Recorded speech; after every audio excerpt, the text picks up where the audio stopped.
Hello universe, welcome to my channel guys, Adam Burwell, and if you're new, please consider subscribing below. I'll do my best to keep you informed, entertained, inspired, and intrigued with all my YouTube videos. And what a fiasco it has been, like mixed reactions from all over the world with the result of Miss Universe 2020. For this video, I'll be watching Miss Universe 2020 The Truth according to Luis Portales. I think he is one of the beauty pageant enthusiasts at YouTube, and this video has been on my recommendation list for the past few hours, so I might as well give this a watch. I'll be putting the link on this video in the description box so that you can watch it for yourself. And here we go. I do have an idea of what he's going to be talking about according to the title of this video, but yeah, we'll just see what his opinions and viewpoints will be. Let's go. That for the crown. Everyone thought that she was going to be the winner, and her experience was cut so short, she wasn't even given the chance to speak on the live stage. The show started like this and then very quickly just went like that. For me, it was downhill. But looking at the bright side, some of my favorite candidates did make it into the top 21, and I'm thinking here about, for example, Rabia. My legs were up in the air when I found out she made it. I'm talking about Maria from Australia. I'm talking about Miss India. I'm talking about Miss Puerto Rico, Miss Mexico, Miss Peru. So although I was still shocked, South Africa, though, I was shocked she was not because some there. of these amazing ladies that I was rooting for did not make it into the top 21, I was still happy because most of the girls that I was rooting for made it to the top 21. Now, as we all know, they had once again another runway with the swimsuits, and then we moved to the top 10. And let me tell you, child, this is when everything goes really, really, really downhill. When the top 10 was announced, the person that I was shocked to not see in there was Rabia. I was disappointed, I was sad, Show of hands, guys. I totally agree with Luis on this one. Yep, I was expecting Rabia to be there. Not that I'm Filipino, but with everything that she has been, the improvements and all the videos that we've been seeing online, she definitely deserves to be in the top 10. I filmed my sort of live reaction from yesterday on this, and it was just, yeah. You can definitely see on my face that I was just shocked, to say the least. was shocked, and I was actually live streaming on my channel as the competition was happening. So I know for a fact that a lot of people felt the same way. And I know what you're gonna tell me. Louis, you have a channel where you talk a lot about Filipinos and the Philippines and music and artists and beauty pageants, and also it's to be expected that a lot of people were expecting Rabia to do well, which is true. But at the same time, I feel like I never based my judgment about Rabia based on the fact that I have a Filipino following, but mainly about her as a person, what she had to offer and what she had to bring to the table. Filipinos were the ones who introduced me to beauty pageants, so to a certain extent, yes, I was rooting for Rabia because she was the Filipino. I absolutely love his candor on this one. He's being totally honest. Candidate, but at the end of the day, if I get behind her, if I give her full support, it's not because where she comes from, but because of what she has to offer and bring to the table and what she's gonna do with the platform once the competition is over. People are not blind, people are not dumb. If people see that their candidate is doing poorly, they have to open their eyes and just admit it, right? There's no point in me sitting in front of the camera and telling you how amazing Rabia is if she was doing a poor job. Here in particular, it was not the case. I honestly thought that Rabia had it in the bag, that she was able to make. This was definitely show business with a capital B for what happened. It's really rigged, in my opinion.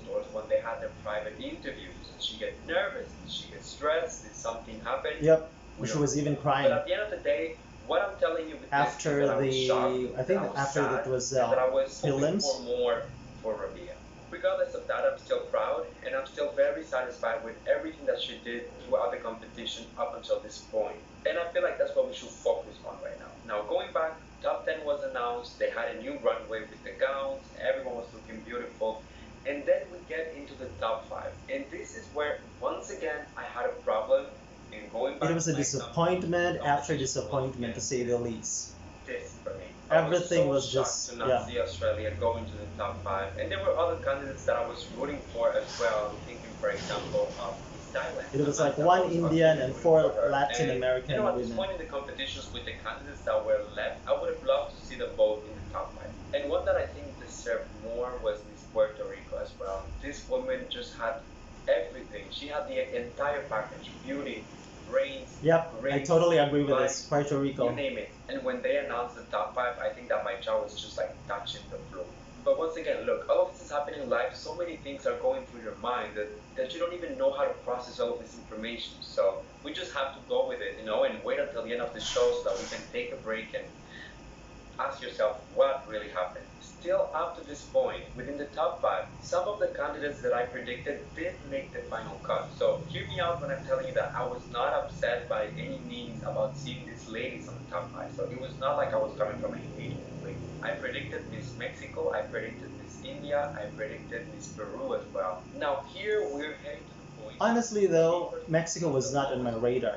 Competition, and I'm talking about the Q&A. I felt it backstage because they were trying to run on stage and answer these questions for the final. And I can tell you myself, because I'm Cuban, I speak Spanish. Spanish is actually my first language. Some of these queens who answered in Spanish, they got a little help from the translator. What they said. Okay, so yeah, I was thinking that as well. So the translators can definitely just sort of increase or decrease your chances, your odds in winning the competition, obviously. In Spanish, how they verbalize it was not necessarily very precise, very concise, or very specific. Between Mexico and the Dominican Republic, I think that Dominican Republic was the one who was able to provide the more centered answer, because without being biased, Miss Mexico was really, really struggling when it comes to her answer, and you can see it in her face. You don't have to believe me, you can just go back and watch the footage. She was struggling. But well, it is what it is. Dominican Republic gets eliminated. Coming from Luis, who can definitely, Spanish is his first language, then I would very much gonna be 100% inclined to agree with him on this. This is some tea that he's feeling right now, especially from Miss Mexico. Gets eliminated. Peru gets eliminated, and then it's between Brazil and Mexico, and obviously we all know how that went. Mexico got it. Do I agree with the win? No. Truth be told, no, I don't. Does that mean that I'm not happy for her? Not at all. Every single contestant. I was rooting for Peru that time. Peru or Brazil. The judges want to give it to you. The girl is not gonna say no, and who am I to question the girl or her final win? Okay. If she got it, let her enjoy it. Let's celebrate her. Let's send her positivity. And at the same time, let's focus on the candidates that we believe deserve more. That's where I'm really going here. I'm not gonna question anything at this point, but could you only imagine the quality of the answers that we would have received if the top 5 was different? I really hope that while you watch this video, all you see in me is a fan talking, giving his opinion. Of course, talking about things that I didn't like, but also about things that I did appreciate. Oh, I totally appreciate this video though. Everything was bad. And although, especially coming from someone who speaks and is fluent, can understand Spanish. I'm so proud of the run that she had. I'm so proud of everything that she was able to accomplish. And at the end of the day, I'm proud of how she was able to portray her country and her people within this international platform. Alright everyone, I think that's enough of me talking. I want to hear what you have to say, so go down in the comments, express yourself. I'm going to ask you to stay respectful, don't send hate to anyone. It's okay to have different opinions, that's perfect. Okay, I'm going to end this right here. At the end of the day, I would just have to say in a nutshell that it really is just show business with a capital BUSINESS. So it's all about the money. However, though, this was just too obvious that is the case here. So it was rigged, in my opinion, to say the least. And I do appreciate this video from Luis Portels.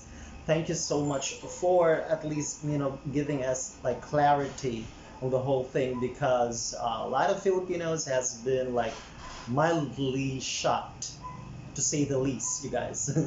I'll see you in my next upload and enjoy the rest of your week. Bye.